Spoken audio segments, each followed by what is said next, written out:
ঘুম থেকে উঠেই দেখি একই অবস্থা, মা করছিল অনলাইন শপিং। আরে না না, মা অনলাইন শপিং করেনি আর কি, মা ফোন দেখছিল এমনি একটা জিনিস অর্ডার করবে। কিন্তু আমি বললাম তুমি যেহেতু অনলাইনে জিনিস অতটা পড়ো না, তো তোমার হয়তো পছন্দ হবে না, এর থেকে ভালো তুমি অফলাইনেই নাও। তো মা দেখছিল আর এদিকে আমি জল খেয়ে নিচ্ছিলাম। আর এই সকালে খালি পেটে জল খাওয়াটা, আমি এই রুটিনটা বলতে গেলে আমি কদিনই হয়েছে, কারণ এর আগে আমি জল খুব কমই খেতাম। তারপর তো জল খাওয়ার পর আমি চা খেয়ে নিচ্ছিলাম। আর কালকে সন্ধ্যাবেলায় কিছু কাপড় কেচে রেখেছিলাম, কিন্তু সেটা আর মেলা হয়নি। তাই এত ভালো রোদ দেখতে আমি ব্যালকনিতে সব কাপড়গুলো এক এক করে মেলে নিচ্ছি। আর এই কদিন ধরে ওয়েদারটা এত মেঘলা ছিল, তাই সমস্ত কাপড়গুলো কিছুতেই শোকাচ্ছিল না, তাই ভাবলাম আগে মিলেই দিই। তারপর তো বেরিয়ে পড়লাম আমি বাজারের দিকে, কারণ মা কাজে যাচ্ছিল। আর সেই পথেই মা বাজার কিনে নিয়েছিল, তো ফোন করে বললো যে তুই নিয়ে যা, আমি আর বাড়ি যাব না, একেবারে কাজ করে যাবো। দেন তারপর তো বাড়ি এসে আমি আমার ব্রেকফাস্টটা প্রিপেয়ার করে নিচ্ছিলাম।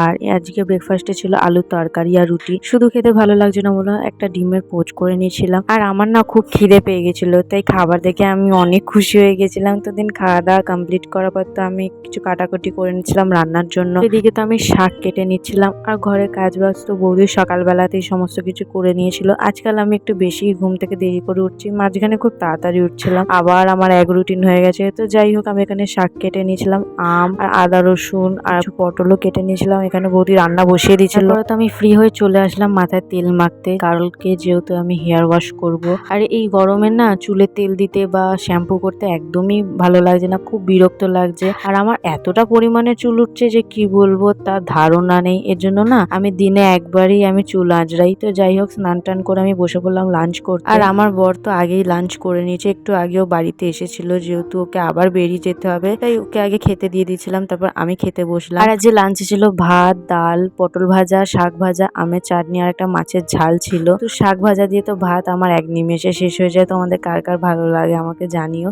তো দিন খাওয়া দাওয়া কমপ্লিট করার পর তো আমি জানালার ধারে বসে পড়েছিলাম আম খেতে। বাবা যখন বাড়ি এসেছিল তখন আমটা নিয়ে এসেছিল, আমি তখন ফ্রিজে ভরে দিয়েছিলাম, যেহেতু ঠান্ডা ঠান্ডা আম খাবো। যেহেতু এখন আমের সিজনটা পুরোপুরি ভাবে আসেনি, তাই সেরকম টেস্টও পাইনি। টক ঝাল মিষ্টি ছিল বলতে গেলে, খেতে কিন্তু বেশ ছিল। তো চলো টাটা।